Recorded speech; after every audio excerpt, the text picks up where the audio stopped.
The Education Africa International Marimba and Steelpan Festival wraps up today in Boksburg, and the festival features musicians from around the world competing in what has become the largest festival of its kind in the world. For more on this, we're joined by CEO of Education Africa, James Urdang. Welcome to Newzroom Afrika, and thank you so much for your time. Thank you, Masechaba, and to the viewers. So how did we get to host the biggest Marimba and Steelpan festival in the world? Well, it comes from small beginnings always, but Education Africa has been around for well over 3 decades, but our festival's been around for 13 years.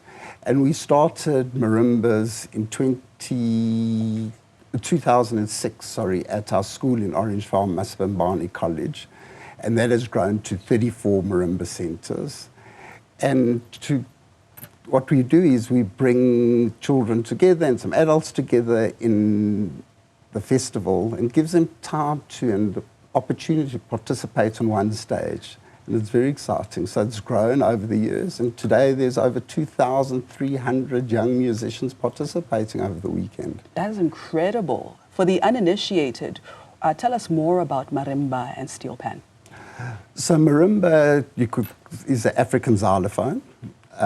It's also, I think, the importance of a marimba is that it enables you to play music without being able to read music. And I think that's very important.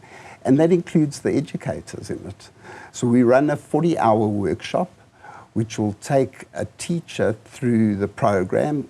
After that 40 hours and the methodologies we use, they can actually start teaching. And the marimba is built off patterning, sequencing, memory joggers. And so it improves the holistic development of a child. On the Steelpan side, obviously it's an instrument that comes from Tobago, and it's new to South Africa. It's been around for long, but it's starting to grow. And it's, I don't know if you know, it's the oil barrel that's cut out and shaped and makes the most amazing sounds. Yes, in fact, if you want to hear those sounds, you best come to the festival. Absolutely. Now, you've mentioned also the educational aspect of it. In fact, you have over 90 workshops specializing in various disciplines.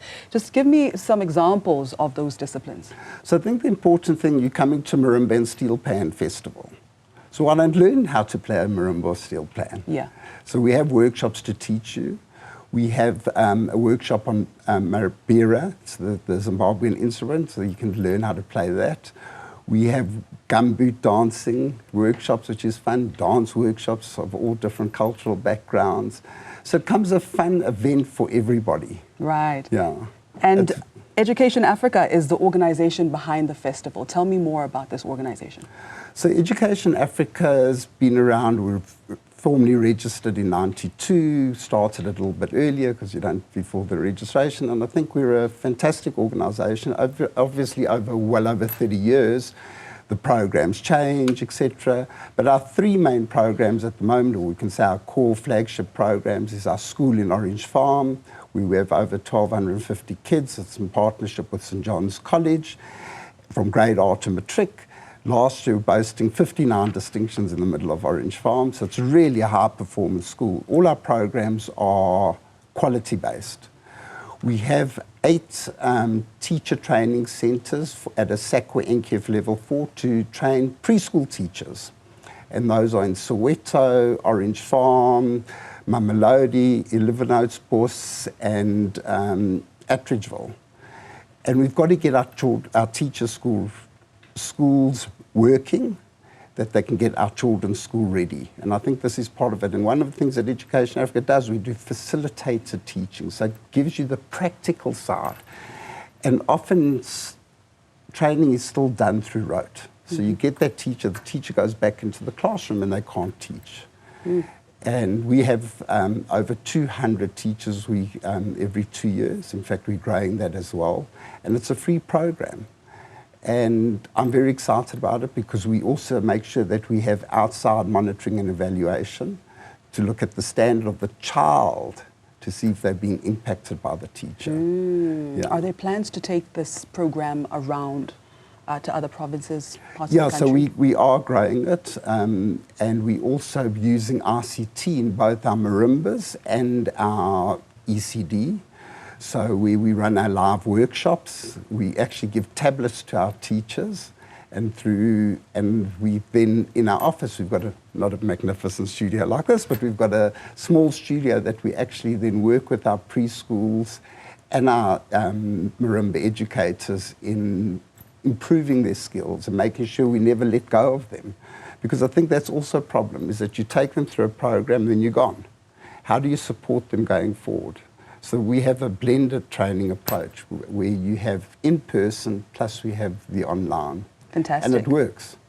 Lovely. You have a very dynamic profile. You're also an award-winning motivational speaker. Tell me about some of your key focal areas.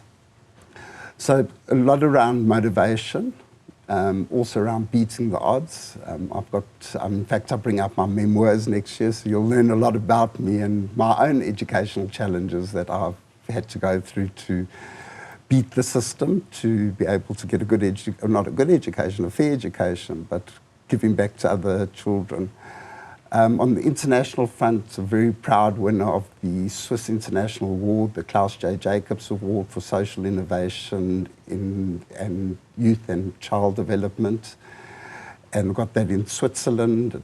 I actually didn't even know about it. I was nominated globally, and the next thing I thought it was fishing or something, but you're one of the final 50 in the world or something, and the next thing you're winning this thing, and I'm thinking, oh. Yeah.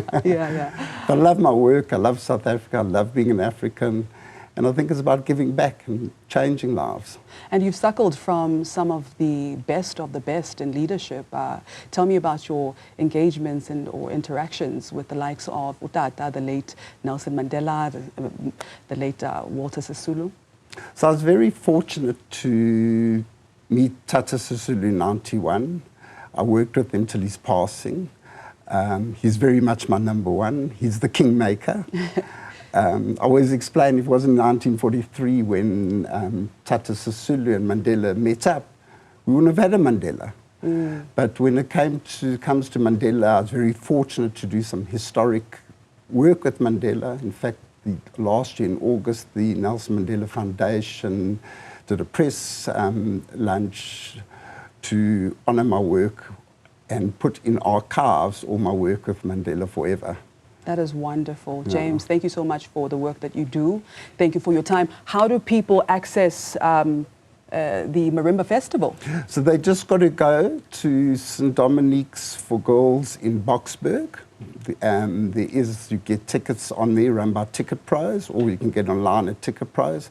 But you need to go. It's fun, it's exciting, it's the true demographics of South Africa, it's social cohesion at work, it's peace and harmony, and it brings together our common destiny. Fantastic. Thank you so much for your time. Thank you, Masechaba. All right.